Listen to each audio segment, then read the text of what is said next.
नवरात्रि का 9वां दिन माँ सिद्धिदात्री को समर्पित।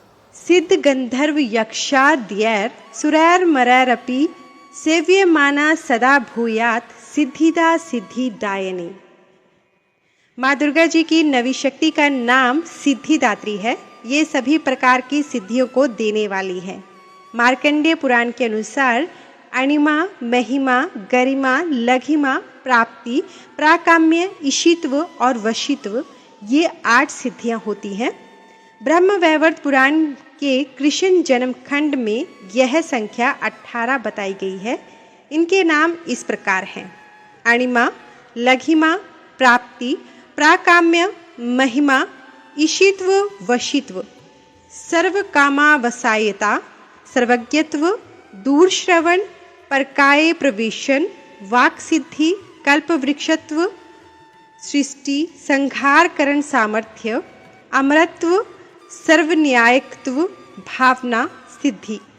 माँ सिद्धिदात्री भक्तों और साधकों को ये सभी सिद्धियां प्रदान करने में समर्थ हैं।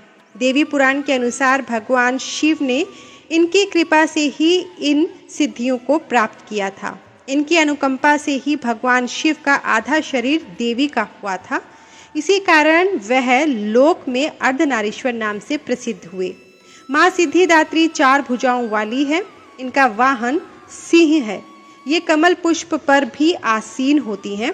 इनकी दाहिनी तरफ के नीचे वाले हाथ में चक्र, ऊपर वाले हाथ में गदा और बाईं तरफ के नीचे वाले हाथ में शंख और ऊपर वाले हाथ में कमल पुष्प है। नवरात्रि पूजन के 9वें दिन इनकी उपासना की जाती है। इस दिन शास्त्रीय विधि विधान और पूर्ण निष्ठा के साथ साधना करने वाले साधक को सभी सिद्धियों की प्राप्ति हो जाती है। सृष्टि में कुछ भी उसके लिए अगम्य नहीं रह जाता। ब्रह्मांड पर पूर्ण विजय प्राप्त करने की सामर्थ्य उसमें आ जाती है। प्रत्येक मनुष्य का यह कर्तव्य है कि वह माँ सिद्धिदात्री की कृपा प्राप्त करने का निरंतर प्रयत्न करे, उनकी आराधना की ओर अग्रसर हो। इनकी कृपा से अनंत दुख रूप संसार से निर्लिप्त रहकर सारे सुखों का भोग करता हुआ मनुष्य मोक्ष को प्राप्त कर सकता है। नवदुर्गाओं में माँ सिद्धिदात्री अंतिम स्वरूप है। अन्य 8 दुर्गाओं की पूजा उपासना शास्त्रीय विधि विधान के अनुसार करते हुए भक्त दुर्गा पूजा के 9वें दिन इनकी उपासना में प्रवृत्त होते हैं।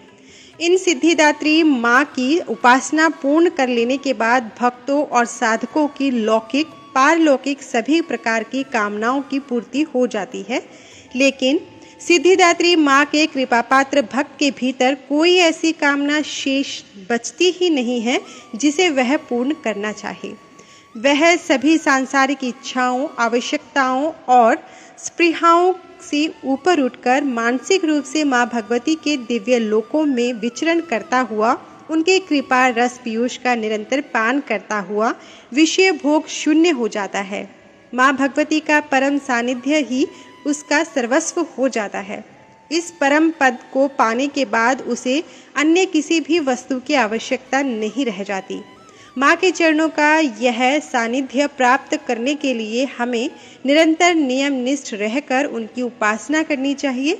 माँ भगवती का स्मरण, ध्यान, पूजन हमें इस संसार की असारता का बोध कराते हुए वास्तविक परम शांतिदायक अमृत पद की ओर ले जाने वाला है। ऐसा कहा जाता है कि माता सिद्धिदात्री को हलवा, पूरी और चना का भोग लगाना चाहिए। साथ ही इस प्रसाद को कन्याओं और ब्राह्मणों में बांटना बेहद शुभ माना जाता है। ऐसा करने वाले साधक से माँ प्रसन्न होती है और उनकी सभी मनोकामनाएं पूर्ण करती हैं। फूलों में माँ को चंपा का फूल प्रिय है। साथ ही आप गुड़हल का फूल भी इस दिन चढ़ा सकते हैं। या देवी सर्वभूतेषु माँ सिद्धि रूपेण संस्थिता, नमस्तस्यै नमस्तस्यै नमस्तस्यै नमो नमः। धन्यवाद।